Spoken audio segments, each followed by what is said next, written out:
मित्रों, जीवन में मुस्कुराने की वजह स्वयं ही ढूंढनी पड़ती है। उज्जवल भविष्य का सपना निश्चित रूप से जीवन में प्रसन्नता एवं उमंग पैदा करता है, किंतु किसी भी सुनहरे सपने को साकार करने के लिए जीवन में पुरुषार्थ करना पड़ता है। कोई भी लक्ष्य बिना संघर्ष और मेहनत के प्राप्त नहीं किया जा सकता। लक्ष्य प्राप्ति के लिए उपलब्ध संसाधनों और समय का सही संतुलन बनाना होता है। जीवन का उद्देश्य केवल किसी लक्ष्य को हासिल करना ना होकर प्रसन्नता के साथ सफलता प्राप्त करना होना चाहिए। हम सभी को जीवन में ऐसे लक्ष्य का चुनाव करना चाहिए जो वास्तविक हो, अर्थात जिसे प्राप्त करना संभव हो। जैसे अच्छे पायलट बनने का लक्ष्य मेहनत और लगन से प्राप्त किया जा सकता है, परंतु पक्षी बनकर आकाश में उड़ने का सपना पूरा करना कठिन होता है। हमें लक्ष्य ऐसा चुनना चाहिए जो हमें प्रेरित करे और चुनौतियों से भी परिपूर्ण हो। असंभव लक्ष्य का निर्धारण हमारे जीवन में केवल तनाव ही उत्पन्न करता है।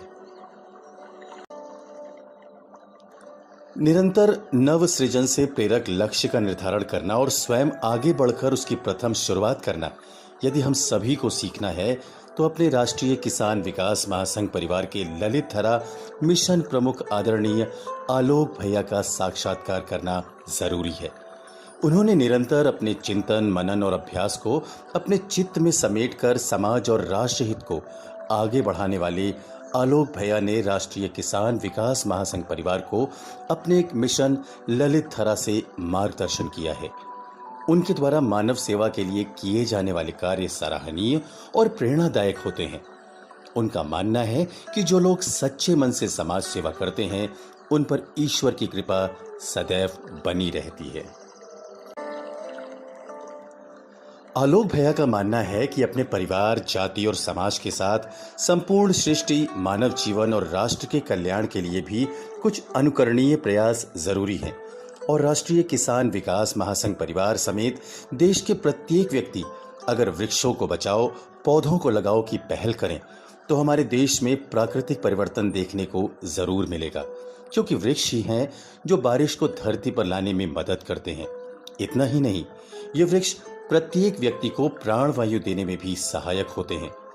पेड़ कार्बन डाइऑक्साइड को खींचते हैं और ऑक्सीजन छोड़ते हैं, परंतु पेड़ों की कटाई के समय कार्बन डाइऑक्साइड की मात्रा बढ़ रही है और ऑक्सीजन की मात्रा कम हो रही है।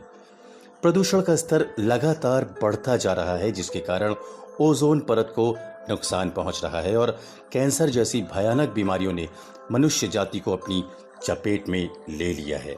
मित्रों, पेड़ लगाओ जीवन बचाओ केवल एक नारा भर नहीं है, ये एक नैतिक जिम्मेदारी है जिसे धरती पर रहने वाले हर एक इंसान को समझना और मानना चाहिए। पेड़ों को बचाने के द्वारा अपने स्वस्थ पर्यावरण और हरी पृथ्वी को बचाने के लिए ये हम सभी के लिए बड़ा मौका है। पेड़ धरती पर जीवन का प्रतीक हैं और बहुत सारे लोगों और जंगली जानवरों के लिए ये उनका प्राकृतिक घर है।